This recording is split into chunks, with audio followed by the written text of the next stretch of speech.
แนว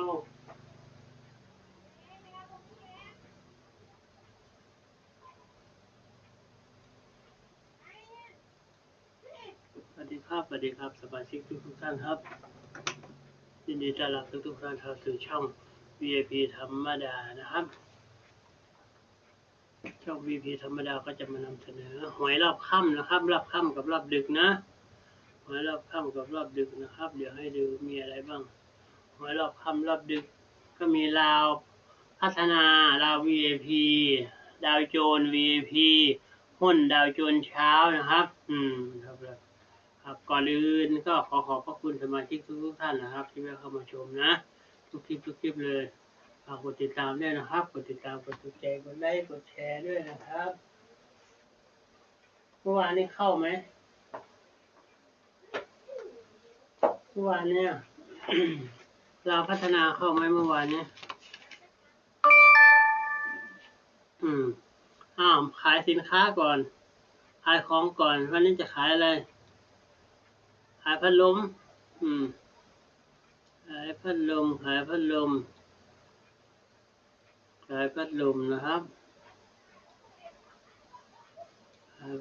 ะครับโอ้สบายเลยมันพัดลม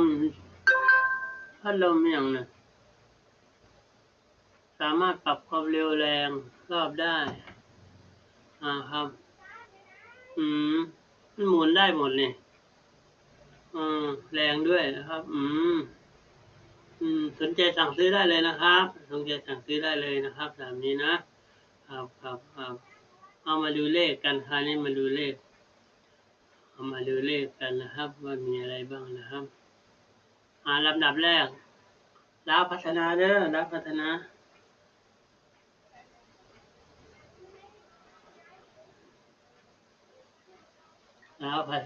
5 กับ 6เด้อครับเด้อเมื่อวานให้อีหยังให้8 กับ 9มา8เด้อครับเด้อแน่น9กันมา8บัดนี้8 6 6 8เข้าอยู่สำหรับคนที่ซื้อเบิดทุกตัว8 6 6 8มีอยู่นะครับเพราะว่าให้8 9 2 3 4 5 6ครับ8 9 2 3 4 5 6 2 3 4 5 6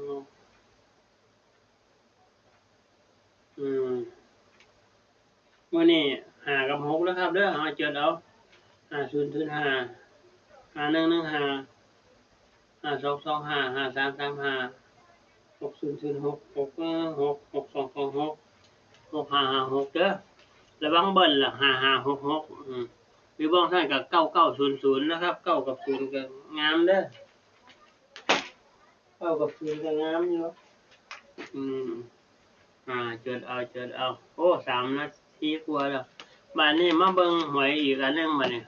หวยหยังลาว VIP แล้วบัดนี้3 ทุ่มอยู่ไหนลาว VIP อยู่ไหนลาว VIP 0 กับ 1ครับ0 กับ 1ลาว VIP ออก3 ทุ่มครึ่งแล้วครับแล้วต่อกันกับลาวพัฒนาเลยไล่ๆกันมาเลยลาวพัฒนาลาว VIP ก็ลาว VIP ต้องบอกไทยต้องบัดใดลืม0 กับ 1นะครับ0156 789นะครับ0156 789นะครับ0550 0660 0770 0880 1001 1551 1661 1771แล้วก็11นำเด้อ1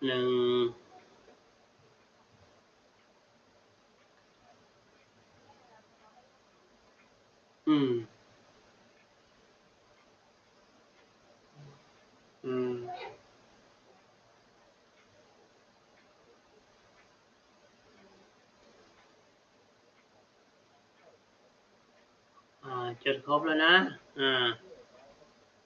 จดครบหรือยังคราวนี้ลำดับต่อไปก็เป็น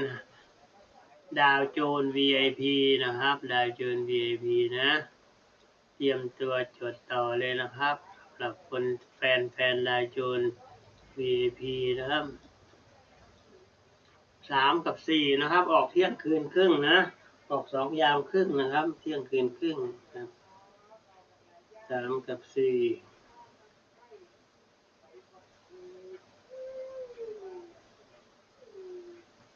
3 กับ 4นะครับ3 กับ 4ดาวโจนส์ VIP เด้อดาวโจนส์ VIP ดาวโจนส์ VIP 3553 3663 3773 3883 4554 4664 4774 4334นะครับครับส่วนชุดวินก็3456 789นะครับเมื่อวานนี้ก็เข้าอยู่เนาะฮานอยดาวโจนส์ VIP เข้าอยู่ครับอันนี้ก็ลำดับต่อไปเป็นหุ้นดาวโจนส์เช้านะหุ้นดาวโจนส์เช้านะครับของวันที่24นะหุ้นดาวโจนส์เช้านะครับของวันที่24นะครับหุ้นดาวโจนส์เช้าของวันที่24ออกเวลาตี 3นะออกเวลาตี 3นะครับอยู่ไหนล่ะหุ้นดาวโจนส์เช้าโอ้อยู่นี่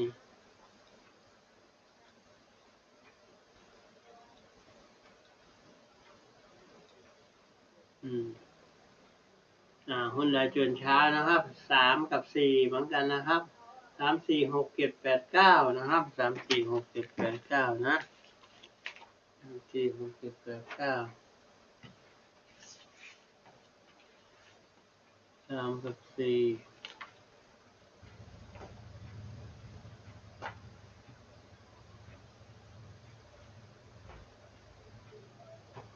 จดไปนะครับ3773 3883 3993 3003 4774 4884 4994 4004 4334นะครับเวลาว่านี้ชุดวินก็3467 890นะประมาณนี้นะครับก็ขอให้ทุกท่านโชคดีเฮงๆนะครับวันนี้ก็เท่านี้ครับ